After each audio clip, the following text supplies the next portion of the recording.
morning, everyone. Morning. Welcome to All School Day for the year 2010-2011. What a blessed day to have everyone here from all of our respective academic centers. My name is Joseph Chicas, and I'm president of Student Org this year. And I'd first and foremost like to welcome everyone from all of our academic centers today for a very, very, very special day. And just real briefly, by a show of hands, who here is from the UPC campus, the main campus? All right, big show of hands. Okay, now everyone that raised their hand has to show a very, very special round of applause and lots of love to our students and our colleagues from our respective academic centers. So we'll do a roll call. Where's San Diego students at? Lovely, lovely. Orange County, where you guys at? All right, a little louder. I know you guys could do better. Scarborough Academic Center. All right, all right. And a very, very special welcome this year, the newest addition to our family, and broadcasting live from all across the country today, our students from our virtual academic center. Show them some love. Great, great, great. And just one last one. It's a big one for sure. The graduating students, the class of 2011. 87 days, if I understand. I hope you guys are jazzed up. Okay, and with that, we're going to introduce a special singer that's joining us today. Mr. KB Solomon is an opera singer. He is presently doing a one-man musical on Paul Robeson, and he'll be joining us here at the mic. So, Mr. Solomon, if you will. Thank you. Good morning, everybody. How's everybody? I'm privileged to be here to celebrate this anniversary for the Freedom Riders. I want you to join me in a Negro spiritual. It's very simple. The words are, he's got the whole world in his hand. And we're going to do it up tempo, okay?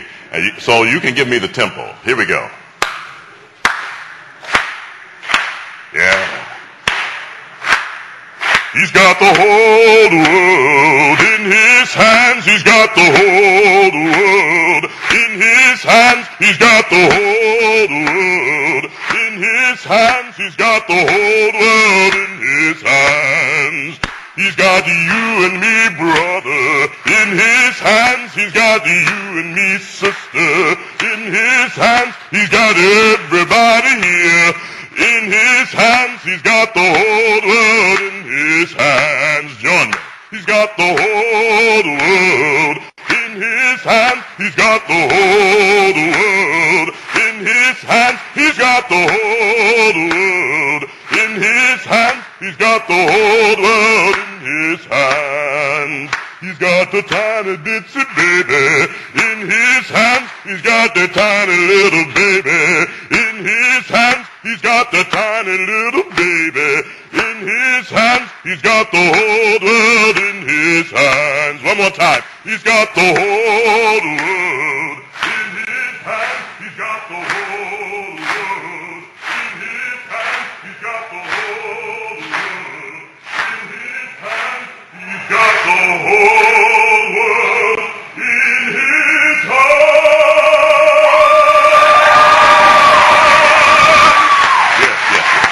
Bless you. Bless you. Wow, thank you, Mr. Solomon. One more time. Let's hear it again.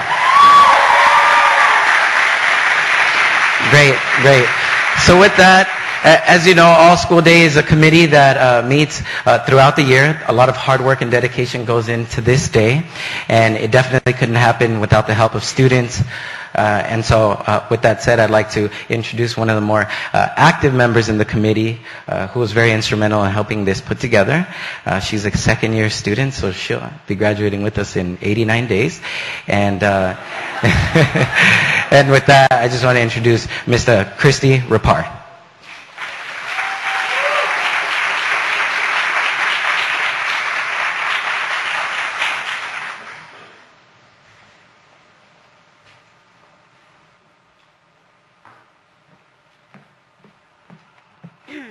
Wow. Thank you, Mr. Solomon, for that amazing song and getting the crowd pumped up this morning. It's so good to see so many familiar faces as we join together in this celebration to celebrate the 50th anniversary of the 1961 Freedom Riders. You know, who would have thought that what started out as a peaceful bus campaign would turn into such a turning point in the civil rights movement that would go on to change our nation forever? More than 400 Americans, many of them students like you and I, both black and white, took to buses that took them on a journey through town to town from Washington, D.C. to Jackson, Mississippi.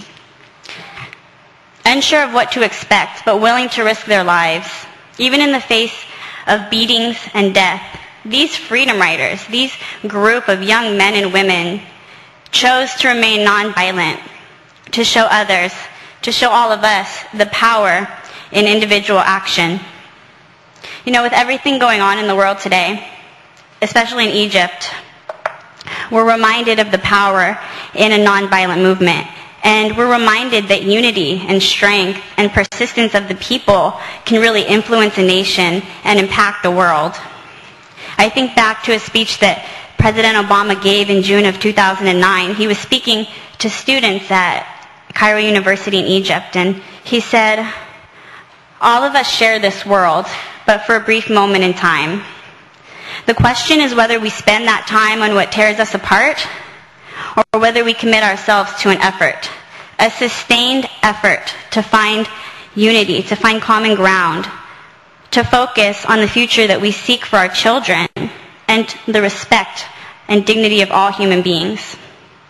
As social workers, some of the best in the country, I might add, we have a responsibility to uphold this and to set the bar high in leading by example. And so I stand here before you, honored and inspired to be in the presence of such amazing people, our honored guests today, my fellow Trojan family, my friends, my colleagues, my professors. I recommend that we all take full advantage of this time to ask questions and really get to know the panel, because we can all take a little bit away from this and learn from the wisdom. We can learn how to apply it to our lives and to our work. So I challenge you all, participate in all of the events that we have planned for today, because each of us has a voice, and together our voice can be a movement. So on that note, I'm proud to introduce our next speaker and the moderator for today's All-School Day event. She's an Assistant Dean of Global and Neighborhood Initiatives, Dr. Cherry Short. As Assistant Dean here at the USC School of Social Work, she's been here since 2006 and demonstrated sheer leadership in governmental organizations and community involvement. Her impressive background is dedicated to the civil rights, as seen in her resume, as she served on the Commission of Racial Equality in the UK for 10 years, and in 2002 was appointed the Race Relations Commissioner for Wales by Tony Blair's administration. In 2005, Dean Short was awarded the Commander of British Empire Award, which is one of the highest UK awards for public service, and she received this for her dedication to equality and to anti-discrimination. In 2007, she received her honorary doctorate from the University of Wales for her public policy achievements. And on top of it all, she co-chaired the Equal Opportunity Committee and is a licensed clinical social worker, in which also she served as an elected official for the Cardiff City Council for Wales for 17 years. So please join me in warmly welcoming Cherry Short.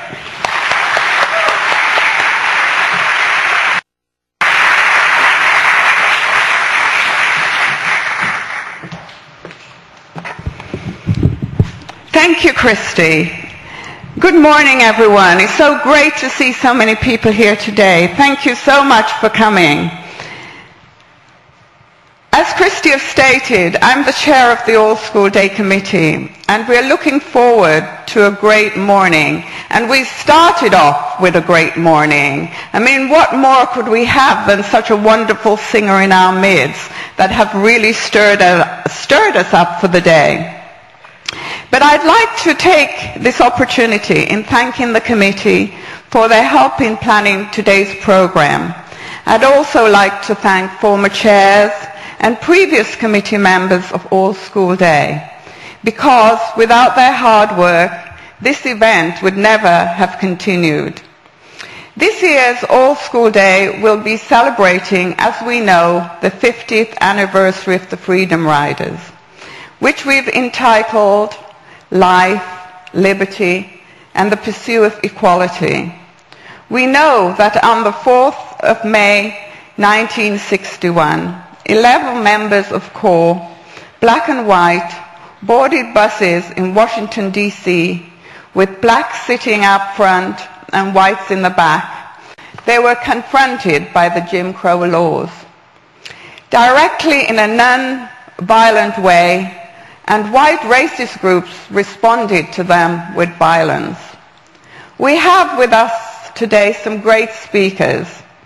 Our feature conversation today is between the Reverend James N. Lawson, a freedom rider and one of the civil rights leading activists for nonviolence, and also Varun Soni, Dean of Religious Life here at USC, who is also well known in the field of equality.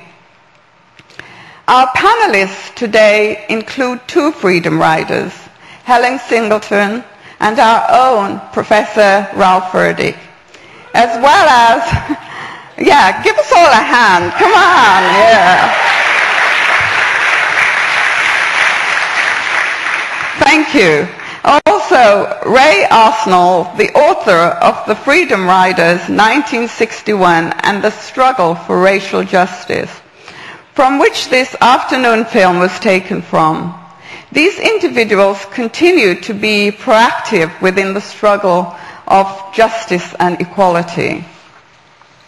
So, now it's indeed my pleasure to introduce to you today Dean Marilyn Flynn, our very own Dean, and this event would not have occurred without her also. Dean Flynn has been the Dean of the USC School of Social Work since 1997, and since that time has achieved many accomplishments, such as the increase in millions of dollars in research funding. Under her leadership, the School of Social Work has achieved the construction of the new Social Work Center, expanded the faculty to a historical high, and established the James E. Flynn Prize for Research. This prize carries $20,000 honorarium. Please join me in welcoming Dean Flynn.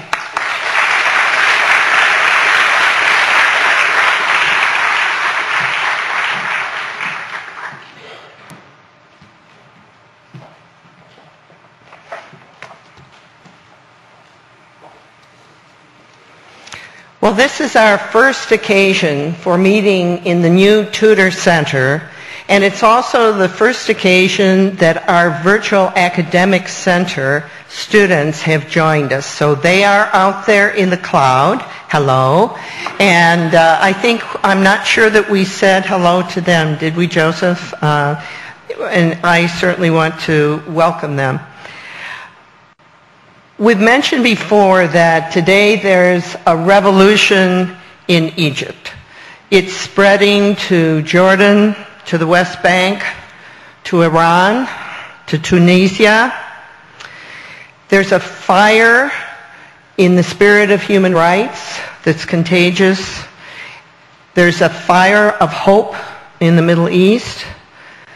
And there's a new understanding in the world of what it means to have a community of mutual respect. So there could not be a better occasion for us to meet today. Dean Short mentioned that we've been holding this event for nearly 2 decades, since 1992, when there was civil unrest that raged not only around our campus, but for 36 blocks in most directions. There were fires burning, there were people on the streets. It was a period of greatly unsettled moment in our near environment at USC. This event was established not simply as a gathering for all of us, but as part of the curriculum of the school. That's why it's mandatory that you be here.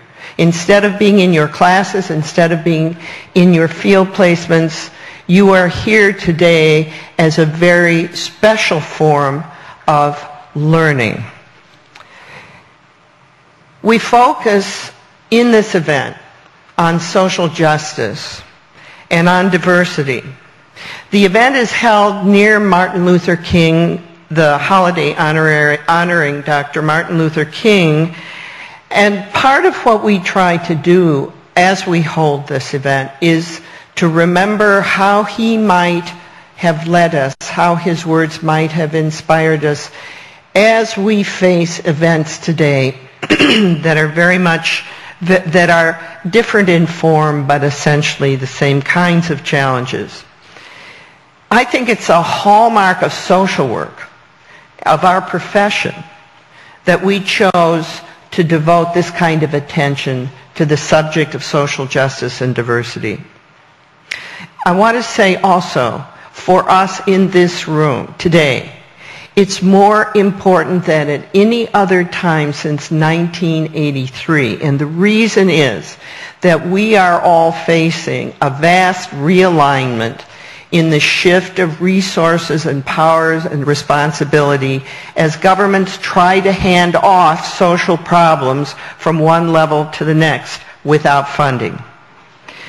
We're facing severe reductions in all of the service and human service and community programs that were so painfully built up during the 1960s and the 1970s.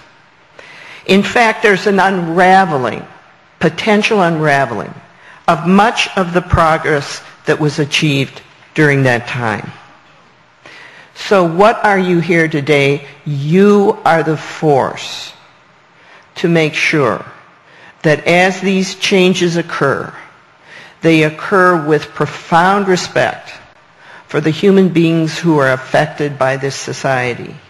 And that as things change and realign and resources are moved around, there are those who are never forgotten, and that this is all done in a deep spirit of respect for human dignity. And I know you can do it. Thank you.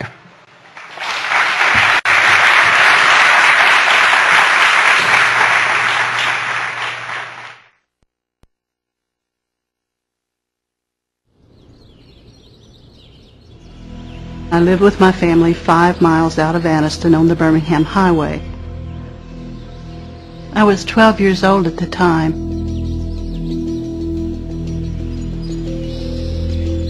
My dad had a grocery store beside the house, and the name of it was Forsyth and Son Grocery. One day he said there were some black agitators, nigger agitators, coming down from the north. He said he and some of his friends had a little surprise party planned for him, and he kind of laughed.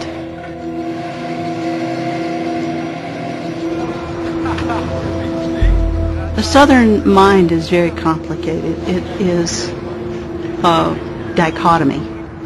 On one hand, they are the most gentle, meekest, kindest people on earth on a one-to-one basis. On the other hand, if you get them into a mob mentality, they forget that the same person they had befriended before is a human being. What I don't understand, too, is how they can have black domestics in the house with their food and their children and raising their family and coming and going, and still expect their children to have that hatred in their hearts when the very person they consider to be like their mother it is so beloved to them. I never did get that. It seemed to them that the blacks were penetrating some sort of barrier that they had no right to come through. And sitting next to a person on the bus was the beginning of that barrier coming down, and they couldn't stand it.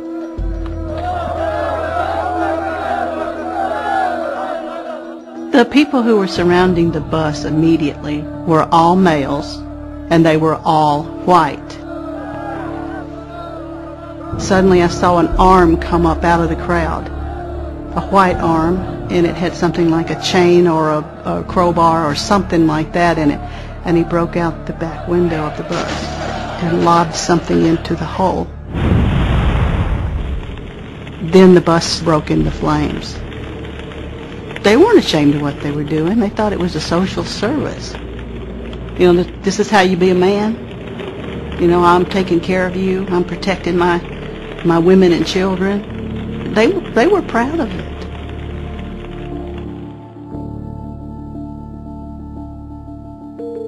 I went to the house and got a bucket of water and a stack of Dixie cups, and I walked right out into the middle of that crowd.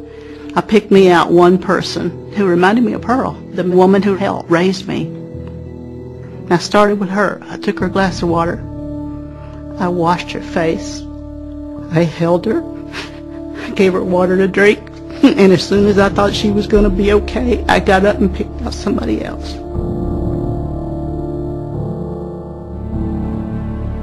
I knew that what I was doing was certainly going to irritate and possibly dangerously incense the people who had set this whole drama up, because I was undermining it. But I didn't care. I did not care. I was truly a Christian, and one of my favorite passages was, whatever you do to the least of my brothers, you do it to me. Helping the Freedom Riders really caused me to be on the fringes of my culture and society from then on. There was a Klan meeting, and they were just trying to decide whether to try me as an adult or, you know, let me off as a child who didn't know better. I was considered to be weak-minded by the Klan, or maybe somebody who's a little bit retarded. And if it was something that there was something wrong with me, or I was, you know, a little retarded, they wouldn't have to do anything, and that's the solution they landed on. My dad didn't talk about it ever with me, and it was just like it never happened.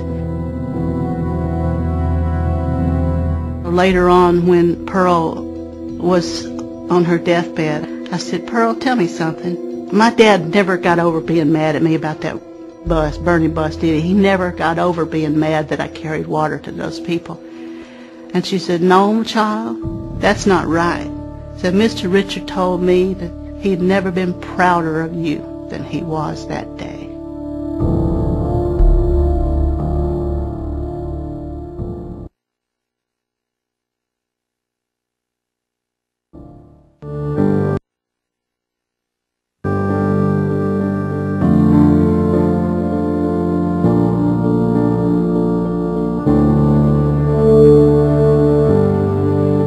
We deal with violence every day in the South. They didn't treat us like we were human. They treated us like vicious animals. Like they were always on guard, thinking that we're going to do something to them, while they were doing it to us. When I came to Nashville in 1960, I immediately sought out the people in the Civil Rights Movement. When I first went to the meeting, Student Nonviolent Coordinating Committee, Bernard Lafayette got up and said that we would defeat this evil system of segregation with nonviolence and passive resistance.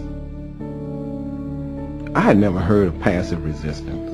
I knew violence because you're raised to be violent. You know, if your mom and your daddy tells you if somebody hit you, you hit them back. I did not grow up being nonviolent. I had a very short fuse. It was very obvious to me that segregation was wrong. I had been raised in the church. My parents had taught me right from wrong, and I wanted to do something. I just wasn't sure whether I could be nonviolent. I believed in protecting myself, and so to be now told that somebody's going to slap me or spit on me or throw water on me and I'm not to do anything about it is against my human nature. So I had to understand why I had to certainly not give in to that impulse to defend myself. May I have a cup of coffee, please? Now look, I don't want any niggers in here. I don't care. Nigger, what are you doing in here? Don't you know? The training that we did in Washington, D.C. prior to the time the writers got on the buses was largely devoted to trying to see how the person is going to react. Are you with this fella? Well, yes, we're both interstate bus passengers. Where are you from? I'm from the United States. The requirement for nonviolence was not that they believed in nonviolence. It was simply that they acted in a nonviolent way. I wanted so bad to be a part of the movement because I hated segregation so much. I wanted to help change the system. I decided to go along with the program. So I joined the nonviolent movement.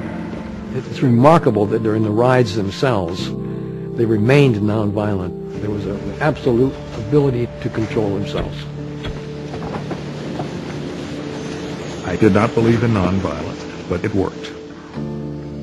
We had to do it this way because we needed the sympathy of good-hearted white people who were on the fence, so to speak. And we needed the participation of whites. And when you see a black person being set upon by 4 or 5 whites, and this person isn't fighting back, it is easier to sympathize with that black person. If we had fought back, many of us would have been killed. And the small reservoir of sympathy that we would have had for whites standing on the sideline would have vanished. This nonviolence thing fascinated people.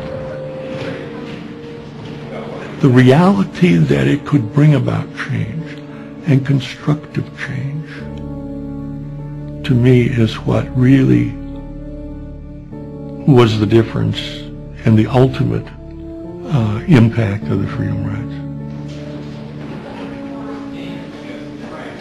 They understood that the only way it could be done in America is through peaceful methods. And the Freedom Rides illustrated that. The people who got beaten did not strike back. The people who got beaten did not have weapons with them. It was just a stroke of genius.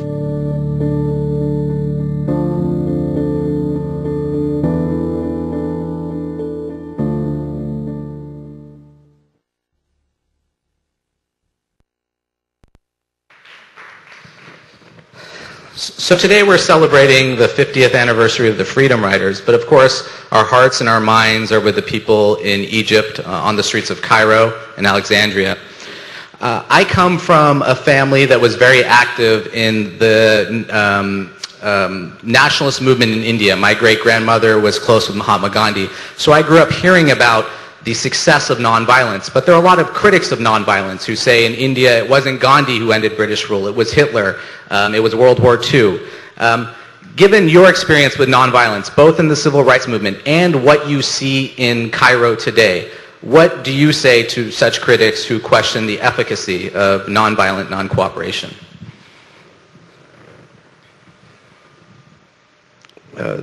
That's a very, very complex question, and one that might require a long analysis. But let me say it the way that I see it.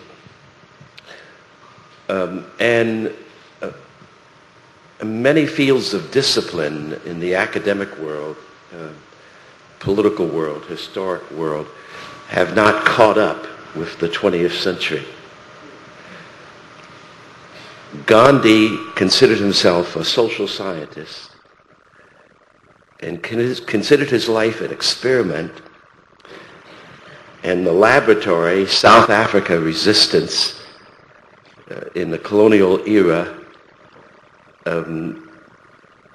to the mistreatment of his people, and then of the empire, Great Britain Empire, after he returned to India. He considered that both places laboratory, where he insisted that there was a chance of discovering how to resolve struggle and conflict without escalating evil, escalating killing, escalating the denial of the sanctity and the infinite worth of life itself, without destroying the planet Earth. He put 50 years into that. Those who say that nonviolence did not achieve independence for India or independence for Poland in the 1980s, or South Africa in the 1990s, have not read their history, do not know those stories, have not considered those stories important. And that's a huge hazard for our knowledge in the 21st century in the Western world and in the Western civilization. Gandhi created a social science for effective change around the deepest values of human life. In these clips this morning, I noticed that, well, I was raised in violence. Well, violence is my nature. Well, you see, the fact is that in a large part of the world, we raise ourselves and our children in a schizophrenic fashion that is hazardous for the world. Most of us human beings raise our children in the context of love, in the context of helping them to grow into maturity, of taking hold of the precious gift of life which they have, which they know very little about at age 1. I mean, age 1 day or age 10 days or age even 4 or 5. We raise them in community. We raise them in family. We raise them in villages. We raise them in congregations. We raise them in neighborhoods. But then, when there's a conflict, even within the home oftentimes, we have been programmed to think that violence is the efficacious way. Violence cannot build a stable, loving home that transmits a future for its children. Never has, cannot do it now. So a part of the pitch from Gandhi is this, is that even as we ordinary people have an agenda that's centered in our families, our children, sustainability, our community, and so forth, that is the real work of the human race, and not the work of the handful primarily of males who think that the future means their domination and control of the earth, of the oil, or the gold, or the diamonds, or whatever in the world. And it seems to me that we human beings who value life and think the world has a future, we must come to understand the great power of nonviolence. Gandhi and Jawaharlal Nehru and Sarojini Naidu and a whole host of people did effect the independence of India through nonviolence. That did happen. And in the movement of the United States, the nonviolent direct action movement,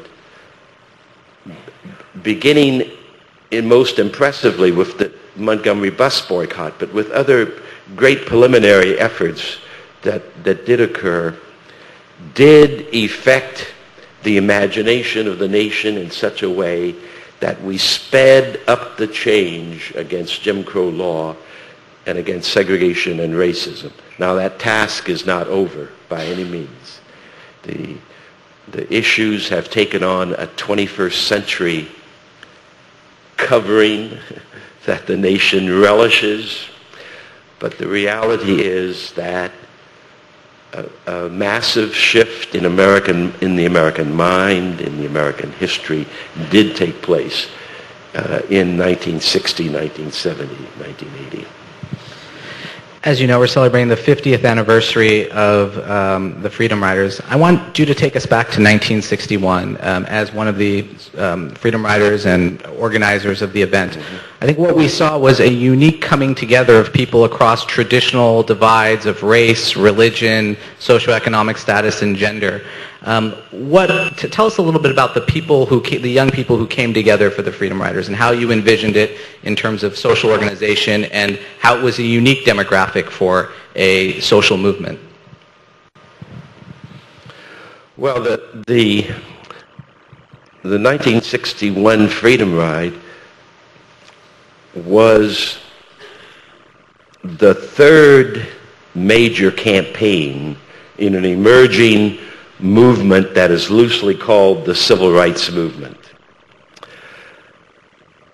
The Freedom Ride had, in a sense, two stages. The first stage was the Congress of Racial Equality, selecting some 13 to 16 people to ride on the bus to test intrastate travel,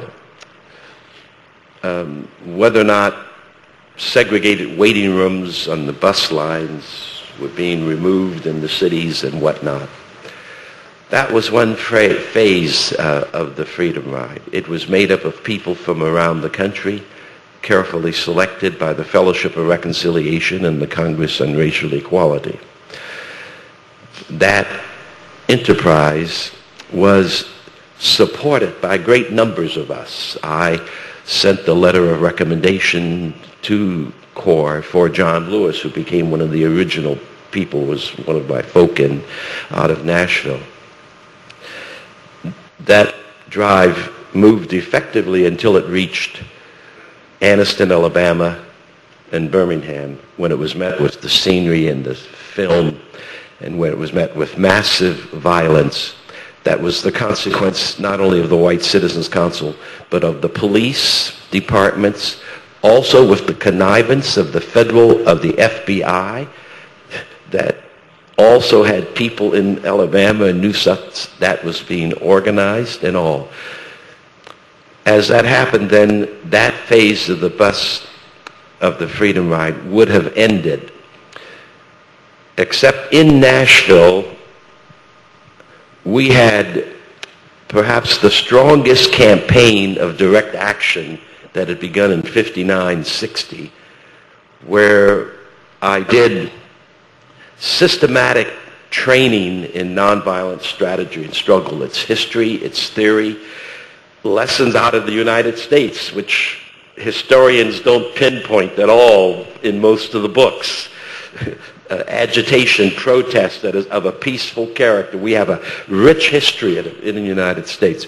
We have religious history of pacifism. So our movement trained a fair number of us for struggle.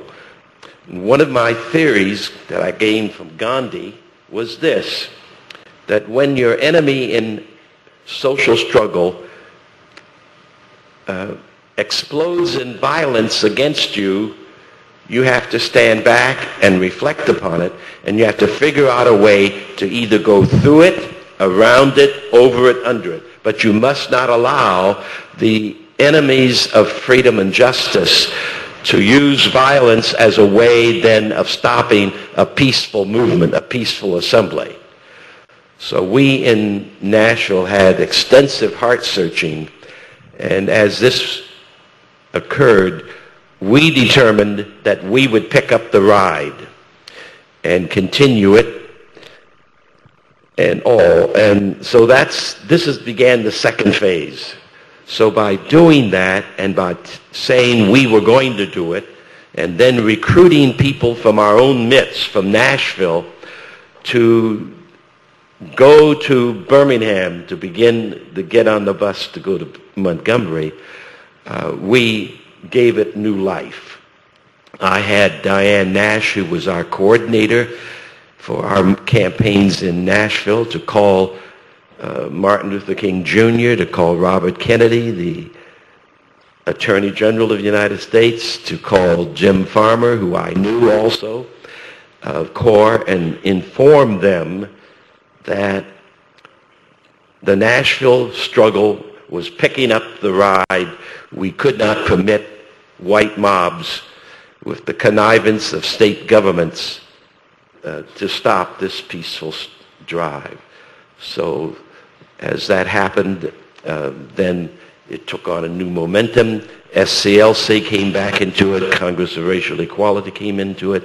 SNCC came into it. NAACP very lukewarmly.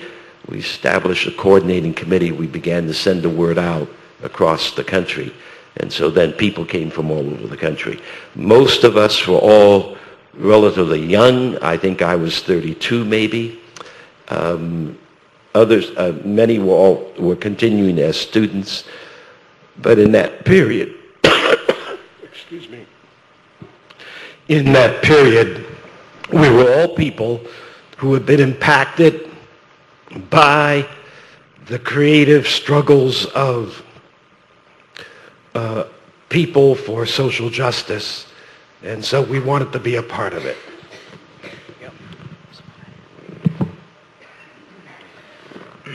One of the stories coming out of Egypt, and indeed that came out of Iran during the Green movement, was the role of the media, social networking, Twitter, Facebook, texting, in mobilizing and organizing students to make such a stand. During the Freedom Riders, there was also an emerging media. Television and newspapers were becoming, and radio were becoming more prominent in terms of getting the news out and covering stories in an investigative way. And print publications were on the rise back in those days. What was the role of the media in the Freedom Ride? In the Freedom Rides, how did you think about it, and did they serve as a way of helping the movement or of hindering the movement? Well, I'm not sure that media is a source for social change and for establishing social justice and spreading freedom. And in that period of time, the newspapers, the radios, the television stations in the southeastern part of the country, in the south central part of the country, when they reported it from a negative fashion, that we were wrong, that we were communists, we were this, we were that. The southern papers especially said we were Yankees from the north and all that kind of stuff. However, because of the Anniston bombing, bus burning and all, and the mob in Birmingham, it brought the attention of the wire services and the international press. And this is what troubled the Kennedy administration a great deal, because this was in the midst of a Cold War. I think an unnecessary war personally, but nevertheless it was in the midst of that. And the international press probably did as much to spread the word about this uprising of a nonviolent fashion in the United States as anywhere else. But then you had medium like the Washington Post, the Christian Science Monitor of Boston, the New York Times, NBC, CBS, ABC, with national networks, who put reporters on the scene, and they reported, in my judgment, much more objectively, but which also meant, therefore, that the nation learned of these matters. But of course, this was, according to a friend of mine, David Halberstam, the arrival of TV as a power for news and communication, because these pictures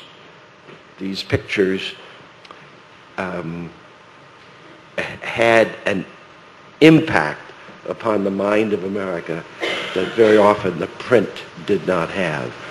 People were astonished that we had folk in the United States so filled with rage, which I maintain is against their own humanity, that they would use that rage on other people in the ways in which this happened then and does still happen.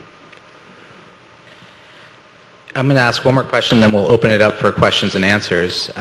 Many of our first-year students read Raymond Arsenault's book on the Freedom Riders.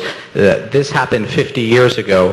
What can our young students today, who are going to become social workers, what specific outcomes, what specific techniques can they learn as social workers from the young folks who took part in the 1961 Freedom Rides?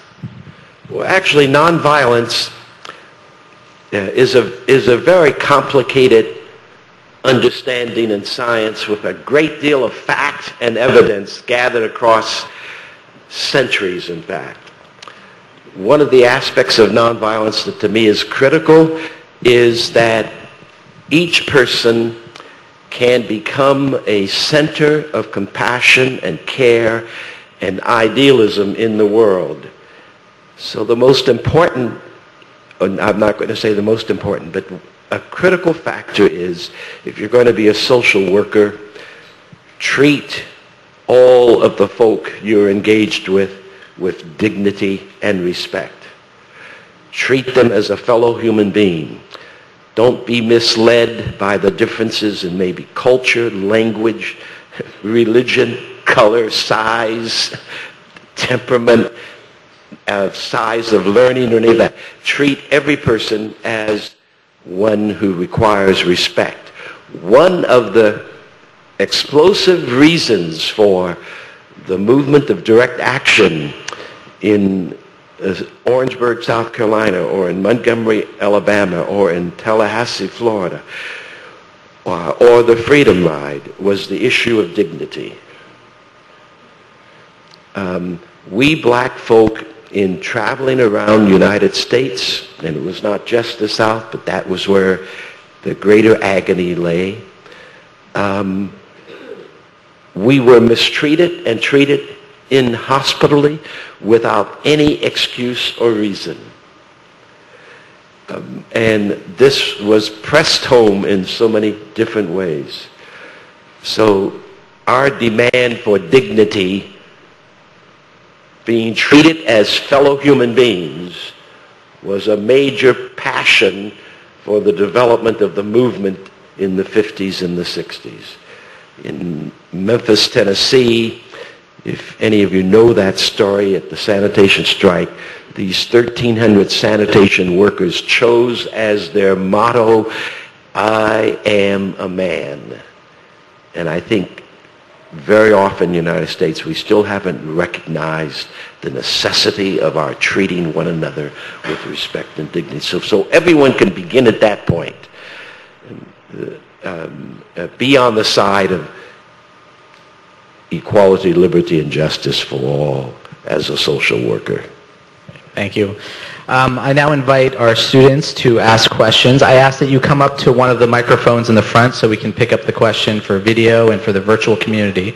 So let's hear from our students.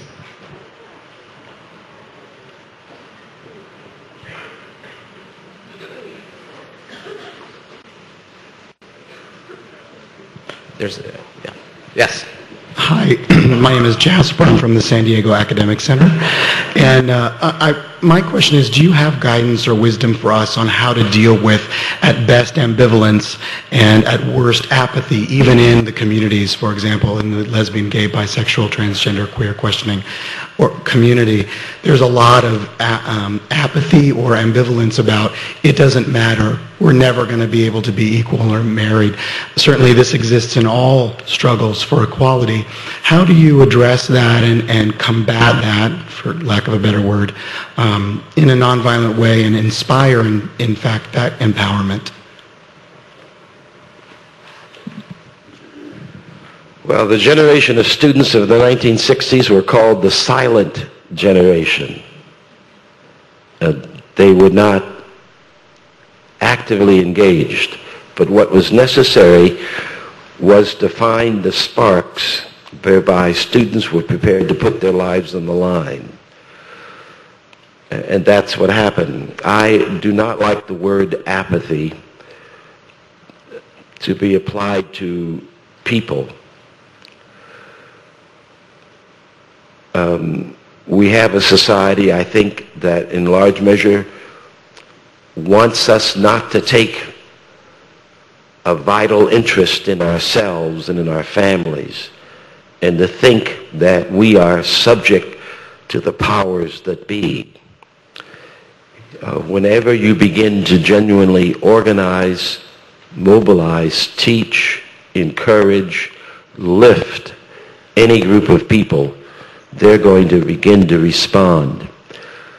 They may have trouble keeping bread on their table. They may have trouble keeping a roof over their heads. They may have trouble on the jobs where there is tremendous amount of intimidation going on in the public sphere and the private sphere. So we have to try to sit with them, be where they are, and help them to see their situation and help them to come to terms with the fact that as a human being with the gift of life, they can find small ways to respond. That's how the larger ways like the Freedom Ride could take place, because of the great numbers of people who had already begun to respond to their own truth and to their own wonder and to their own need to become activists. Thank you. Yes, the gentleman right here. Reverend Lawson, first of all, thank you for your entire body of work. And it's clear that because of your sacrifice and your moral courage during this very difficult time in our country, through those challenges and sacrifices, all of us are here today. But I was wondering if you could speak to some of the trends and some of the things that seem like they parallel what was going on 50 years ago in our political landscape now, and in terms of suggestions you could give us as social workers and advocates in how to best navigate current political climate. For many of us may work for county, state, federal agencies, and how we can best do those type things and in a way that's effective, but still at the same time understanding that there's there are economic challenges, and there were always, even 50 years ago, challenges and sacrifices that people have to make. But during this economic climate, if you can kind of speak to my classmates and myself as to best ways for social workers to navigate that, given the complexities of the economic and political climate that we have now, with so much vitriol, and how that parallels into budgets and targeted attitudes being directed to the least of these within our community.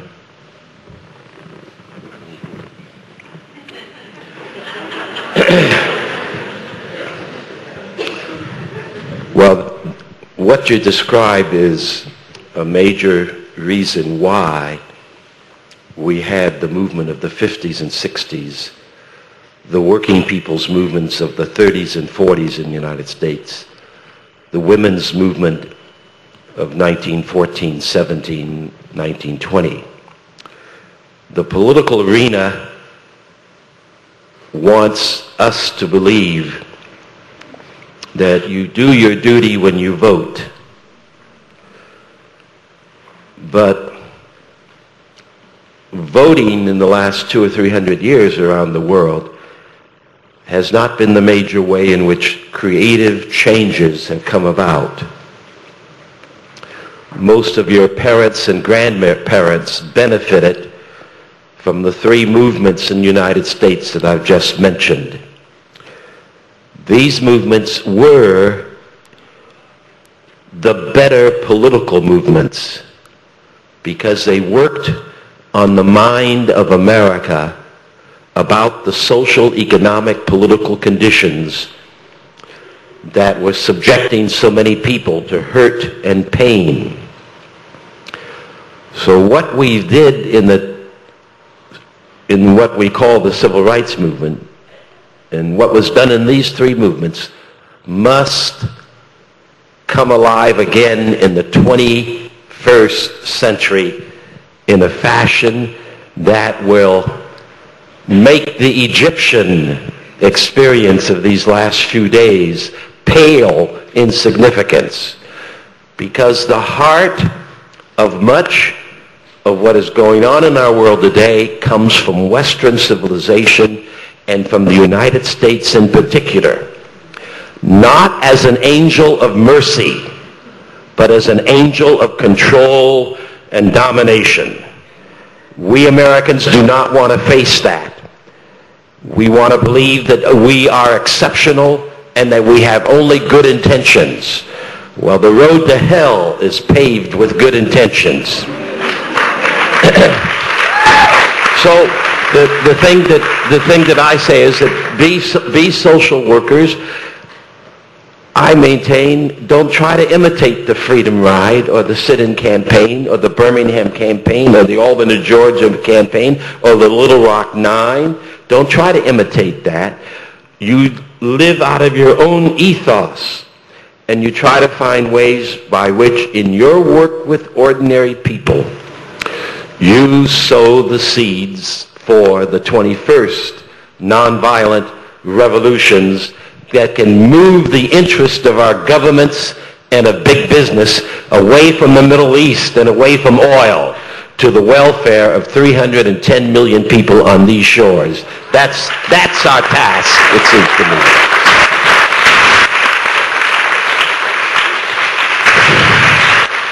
Thank you. Let's move to our next question and the young woman at the microphone. Hi, thank you so much for your time and coming out to speak to us this morning. With working with at-risk youth here in Los Angeles and across the country, what's your take and your feelings about black-on-black crime within gangs and brown-on-brown crime within gangs, and how, coming 50 years later, how would you propose us as social workers deal with that problem?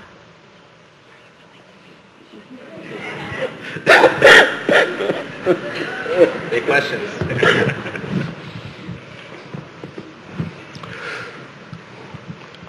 Well, I'm not aware of how to best do that by any means. Not that I think it would be found had people had the better way of doing it. There are some good programs across the country working against violence. The Torrance school system just south of us has for 15 years had a program of nonviolent life and work that they have taught the teachers, the parents, the police department. And they have peer groups at elementary level, junior high, and high school level, student peer groups that they've trained over the years to try to help deal with issues of violence and whatnot. Father Greg Boyle with the Homeboy Society is one of the excellent approaches to this. We should not be surprised with violence in our society when the major portion of our budget to my knowledge, since 1939, has been geared to violence.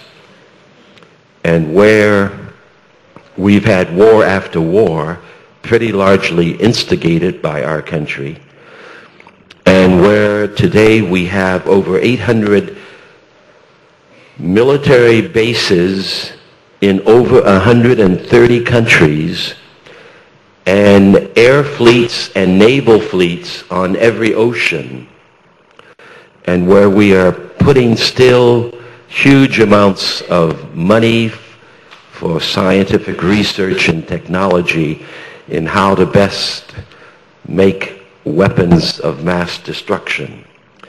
So we should not be surprised that young people grow up thinking that violence is the way. And I'm not even talking about television or videos and all of that as well. But the issue is that we are a culture of violence and we deny it. And it's a violence of the speech, violence of attitudes and feelings, and it's a violence of the fist and the body. And we have to change that culture of violence if we want our young people and our children to grow up moving away from violence. They are not the ones who set the agenda for Los Angeles or for California or for the United States. They are birthed into our environment, and we who are adults have to take responsibility for changing that environment if we want them to be a different kind of people. We must not allow racism to have a field day in bashing black young people, brown young people, for any kind of reasons, because we have not reduced the racism. And much of what is publicly talked about is more evidence of the racism and sexism and violence and the greed of our society than they are indications of the misbehavior of our young people. So I say you experiment and do that work. There are models, but you have to experiment. But you have to keep in mind that a violent culture cannot tell its babies or its children not to be violent. It must have integrity. And until we gain back some of that integrity, we're simply, we're going to continue to produce more and more violence and more January 9ths in Tucson, Arizona, until we come to common sense and decide we have to stop the culture of violence. Thank you. Let's move to this side, this microphone, the gentleman here. Good morning. I believe that the immigrant rights movement is currently one of the movements that uses the nonviolent tactics that were used by the civil rights movement. My question to you is, what parallels do you see in the struggles with the immigrant rights movements as those that you experience, especially in what's going on in Arizona? And then also, how do you see this developing, or how do you see this, how would you envision this movement, growing in terms of addressing the issues that are currently happening? I didn't hear the last part of it. How would you see, what steps do you see that need to be taken in terms of addressing the issues that are going on, especially with what's happening in Arizona? And when you say what happened in Arizona, you mean January 9th? I think just progressively what's been happening in terms of attacking immigrant communities, the violence that's been used. All right, well, the immigration community and the human rights movement among immigrants is one of the rich soils that could produce a massive nonviolent movement in the 21st century in the United States. If immigrant rights organizations and leaders would get out of the clutches of the Democratic Party and the progressive foundations and decide they have to become the instruments to make the changes that the Democratic Party will not, cannot, that the foundations do not know how to do it, that if they look to the civil rights movement or if they look to the Chilean movement against Pinochet or the East Germany movement against the authoritarian government, if they look towards nonviolent thinking and planning, this could happen here in the United States. I think that the anti-immigration spirit has always in the United States been a part of racism and sexism and violence, and the anti-Indian mood of the United States, which are part of our history, which we must stop denying if we're going to be saved ourselves. So I believe that, and I've said this to immigrant rights groups in Washington, in Denver, in Los Angeles, in San Francisco over the last several years. The immigration rights movement must help black people, unions, women, human rights, civil rights groups in the country, the environmental movement, to focus in on a peaceful movement such as in Egypt this past week and in Tunisia the week before, because that's the only way we can put our agenda on the agenda in the White House and in Congress. From a practical point of view, Congress and the White House are inundated by the chambers of commerce, by Chase Manhattan Bank, by the big investment firms, by the National Association of Manufacturers, by the National Association of Pharmaceuticals. They have literally hundreds and hundreds and hundreds of lobbyists who are in every office in Washington, D.C., who hammer the White House. You have to understand a part of the success of the Freedom Ride was this. that the Kennedy administration said, stop the movement, go do voter registration. And I heard the Attorney General say this in his own office. They said the way to get these changes is through the politics of the vote. I said, Diane Nash said, Wyatt Walker, John Lewis, Martin King, Rosa Parks, a whole range of people said, we push voting registration, but if the federal government is going to pay attention to the agenda of the people, we have to have this peaceful demonstration, nonviolent demonstration, in order for you to see what you must do if government is to serve the people and not serve the Cold War. Now, that's not the way I put it back then, but that I understand that to be exactly what I mean today. How do you get Congress? How do you get Congress, new Republican members who have been elected all across our country? They go to Washington saying we're concerned for jobs and for people who are losing their houses. Then what are the major bills that they bring up in the House of Representatives? Abortion bills, anti-abortion bills. They bring up the business of repealing the health bill that was passed a year or so ago. Nothing to do with jobs and the rest of it. How do you get integrity out of this? You do not get integrity from the elected system. You get integrity from we the people, who know that we have an agenda and who insist that that agenda is more important than the agenda of either the Republican or Democratic Party or the White House or the Pentagon or the CIA. And we act in such a way that business as usual cannot be done until these forces pay attention to the urgent needs of people inside this country.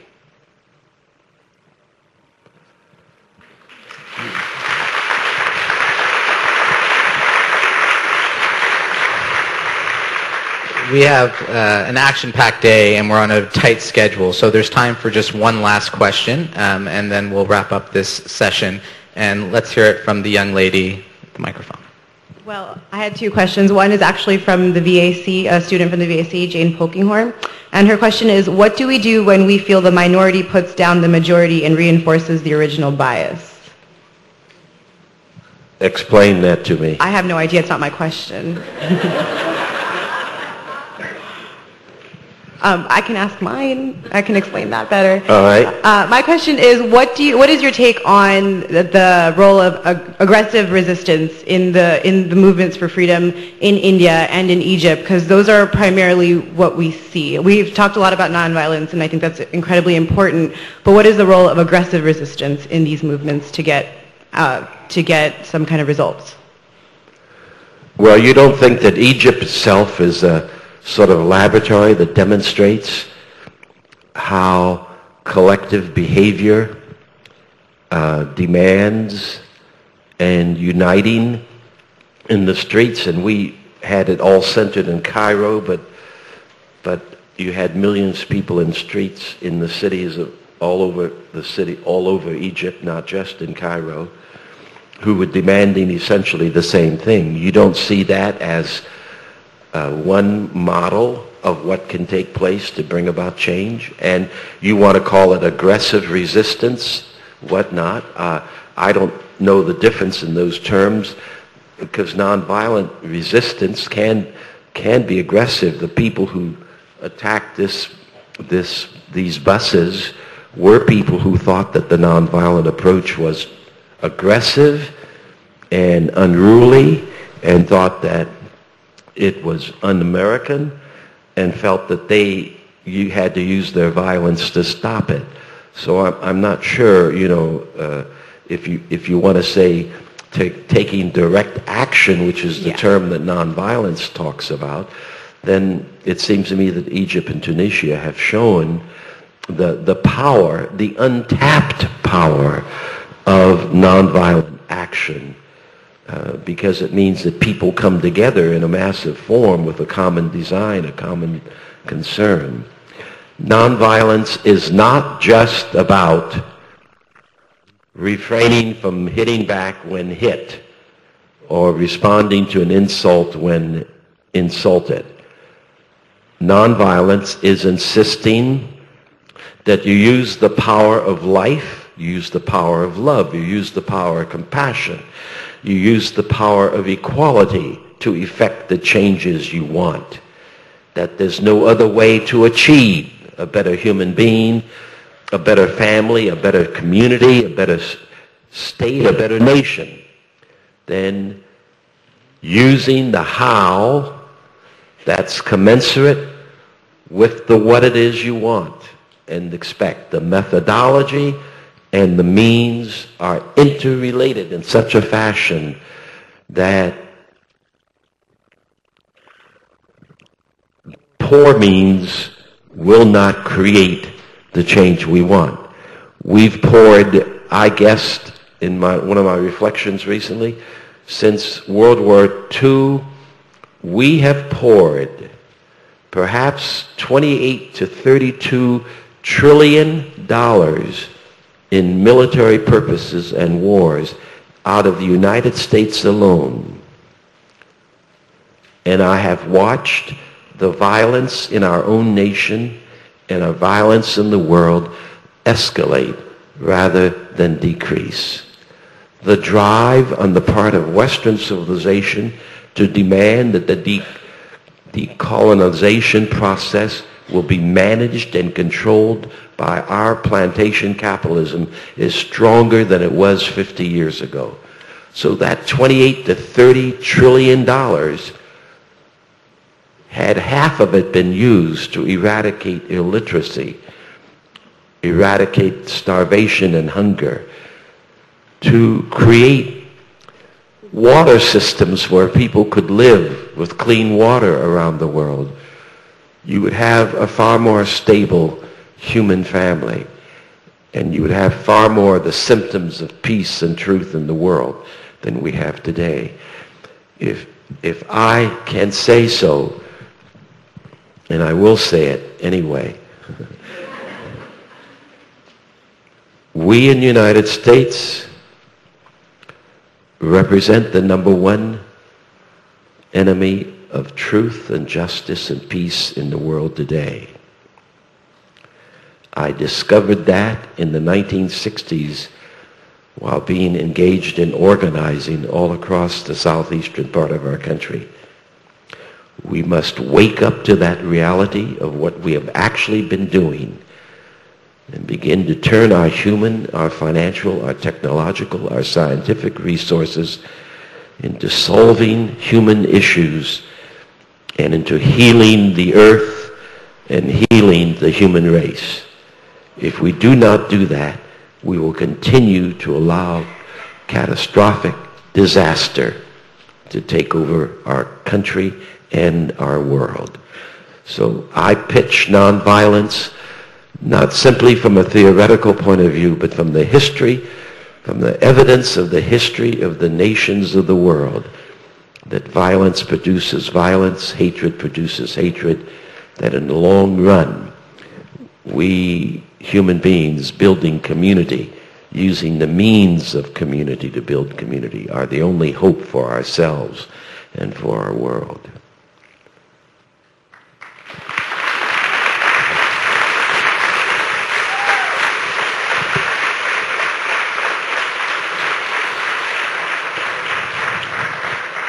So for those of you who weren't able to ask your question, I encourage you to meet with Reverend Lawson. He will be here with us throughout all school day.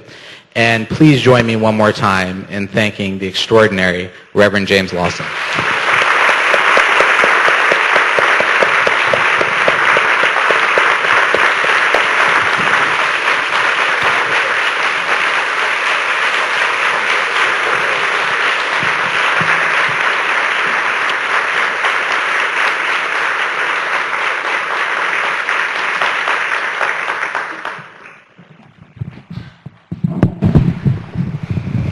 I'm sure you'll agree that we're having a great time, aren't we? We're having a wonderful morning.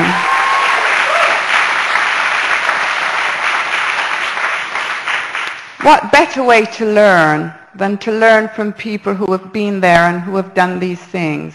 It's just a tremendous moving experience all around.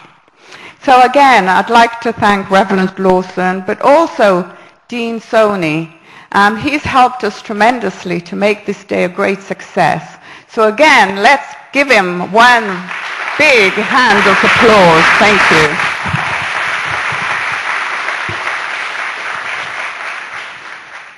We will now take a 10-minute break, and please, I'm asking everyone, I know there's quite a lot of us here today, and that's so good, and it's a great feeling, but please try your best to get back into your seats in 10 minutes so that we can start our panels.